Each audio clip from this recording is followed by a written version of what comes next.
यथा पिता तथा पुत्रः। कस्मिंश्चित् ग्रामे हरीशः नाम कृषिकः आसीत्। बहुदिनानन्तरं तं द्रष्टुं तस्य मित्रं प्रतापः आगतवान्। हरीशः धनिकः आसीत्।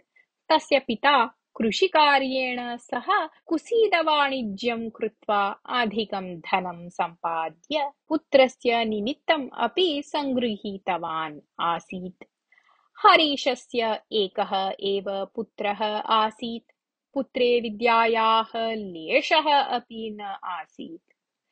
सः लघुकार्याणि कर्तुम् अपि असमर्थः मूर्खः इव दृष्टः प्रतापेन। अतः सः हरीशम् उक्तवान्, भोः, भवतः पुत्रः मन्दः इति भाति दर्शनेन। अतः तं कस्याचित् गुरोः समीपं विद्याभ्यासार्थं प्रेषयतु। नो चेत् अग्रे सः भवतः सम्पदः रक्षणं कर्तुं न शक्नुयात् इति। तदा हरीशः क्रुद्धः सन्, आये प्रताप, विद्यावान् मनुष्यः एव बुद्धिमान् भवति इति मा चिन्तयतु। मम पिता किं पठितवान् आसीत्, अहं किं पठितवान्। यद्यपि मम पुत्रः किमपि न जानाति इति दृश्यते, तथापि बुद्ध्या तस्य समानः कोऽपि नास्ति। आवश्यकं चेत् परीक्षां कृत्वा पश्यतु इति उक्तवान्।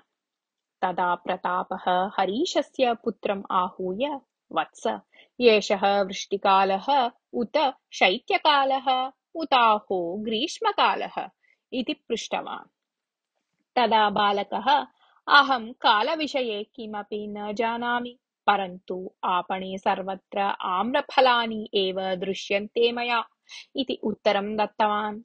तदा प्रतापः हसन्, भवतु नाम, तानि फलानि कुतः आगच्छन्ति इति किं भवान् जानाति इति पृष्टवान्। कण्डोलेभ्यः इति अनुक्षणम् उत्तरं दत्तवान् बालकः।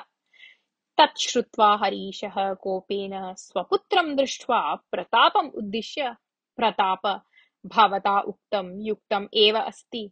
एषः बुद्धिमान् न। आम्रफलानि विपणितः आगच्छन्ति इत्यपि एषः न जानाति इति तु महता आश्चर्याय एव खलु इति उक्तवान्। तदा प्रतापः, यथा पिता तथा पुत्रः इति चिन्तयन् मनसि एव हसितवान्।